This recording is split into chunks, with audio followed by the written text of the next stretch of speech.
Hello book friends, welcome or welcome back. My name is Mel and it is so lovely to have you here. Today I wanted to share with you the 4 books that I read in May and also a couple of the books that I hope to read in June. So let's get straight into it. The first book that I read and finished in May was Quicksilver by Callie Hart. And if you have been following on my Instagram, you would know that this book utterly destroyed me. I have not read a book like this in what feels like probably all year. Like, this is just straight away a 5 out of 5 star read. I cannot stop thinking about it, even though this was weeks and weeks away that I read this book. You can definitely tell that Callie Hart is an experienced writer. She has written so many books. Like, when you open the front cover of this, she has written like over 20 books. Like, this author, she is experienced. This is about Cyrus and Kingfisher. Kingfisher is just the most morally grey male main character, and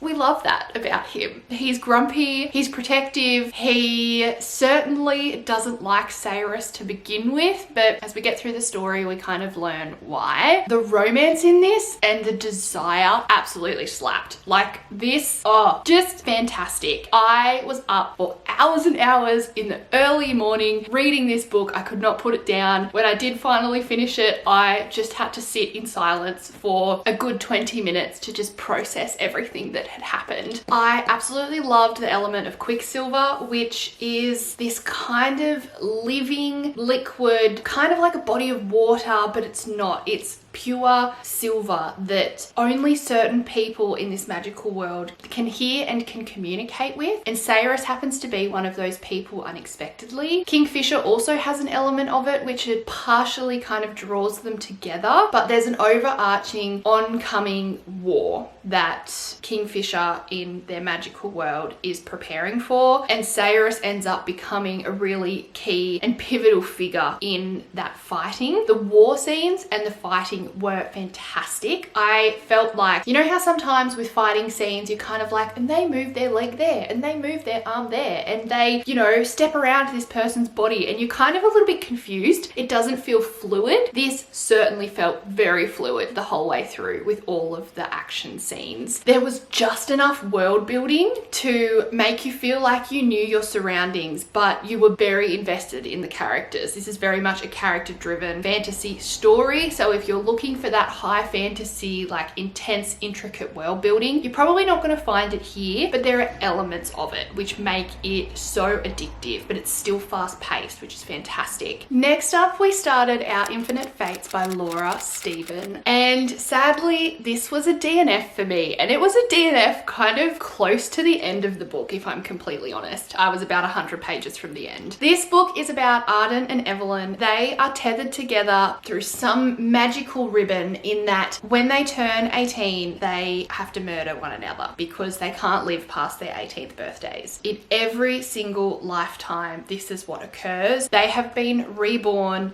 hundreds and hundreds and hundreds of times. So we are seeing them through every lifetime in various different parts of the world, in various different bodies. Sometimes they're both male, sometimes they're both female, sometimes they identify as non-binary. There were so many beautiful elements of their romantic relationship and how in some years and in some lifetimes they're a part of each other's life from the very beginning, which then makes it so much harder to come to terms with the fact that they're not going to both live past 18. And a lot of the time there's this tricking element in that Arden, who initially in their first lifetime is a male main character, he's the one that kind of creeps up on Evelyn in her different lifetimes and pretends to be someone he's not so that she can live a happy 18 years. But it's never a happy 18 years because she always knows that he's coming for her. What I enjoyed about the book was that in the different time periods, you know, we were very much embodied in where they were,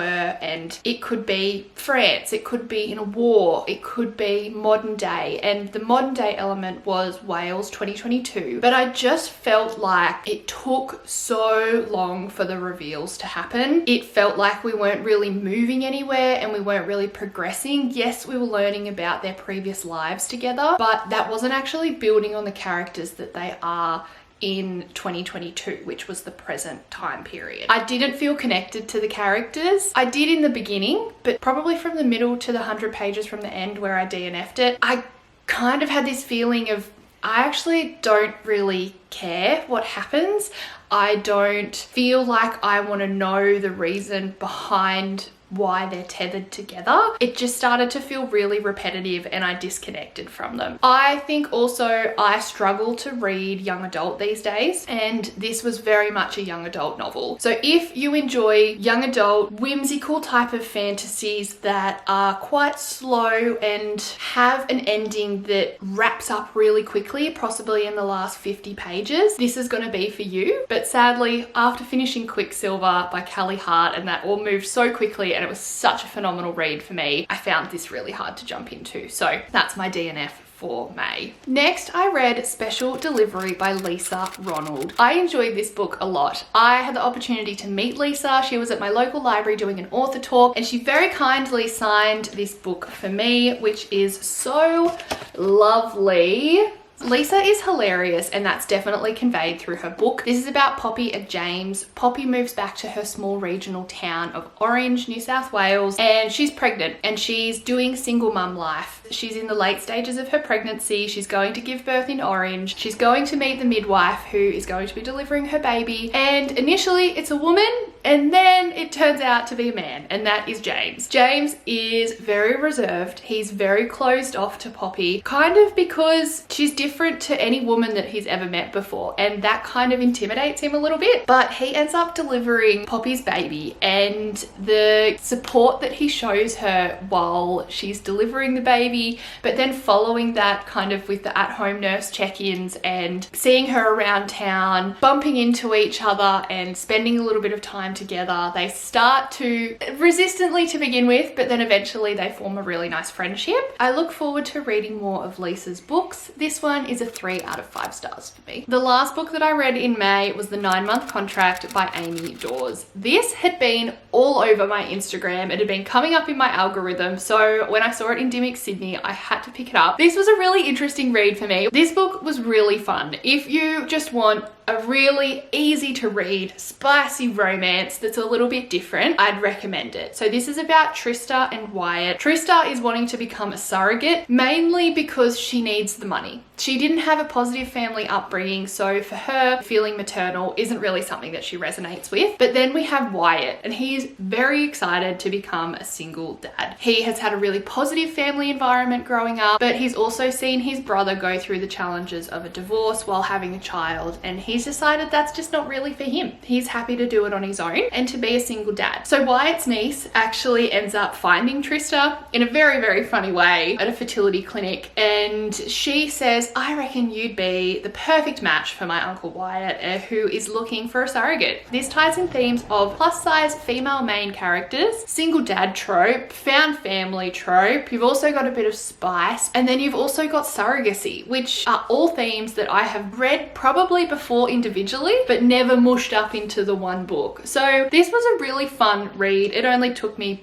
48 hours. It was very quick. I was up until about 1 o'clock the other morning reading this, so it does very much have that addictive quality to it. This is a 3 stars for me. Okay, now on to a few books that I would really like to read in June. June is going to be a very busy month for me because in July, at the start of July, we have the Riverina Readers Festival. I'm going to be head down, bum up in promotion next month. However, I'm always reading, so I always need something on my bedside table and in my bag. First, we have Silver Elite by Danny Francis. This, I have a good feeling, might give me the 5-star feelings. This is actually a dystopian novel, which is a little bit different for me. I don't often read a lot of dystopian, or I haven't in a long time. People are kind of referring to it as a mix of The Hunger Games, Divergent, but then adult versions of those. So I'm very fascinated to see where it goes and what happens. Ren Darlington has spent her whole life in hiding, honing her abilities and aiding the uprising in small ways. On the continent, being modified means certain death, and Ren is one of the most powerful mods in existence. When one careless mistake places her in the hands of the enemy and she's forced to join their elite training program, she's finally handed the perfect opportunity to strike a devastating blow from inside their ranks. But training for Silver Block can be deadly, especially especially when you're harboring dangerous secrets and living in close quarters with people who want you dead. As the stakes grow even higher, Ren must prove herself to Silverblock, and that's easier said than done when your commanding officer is the ruthless and infuriating Cross Redden. And as war rages between mods and those who aim to destroy them, Ren must decide just how far she's willing to go to protect herself and how much of the continent is worth saving.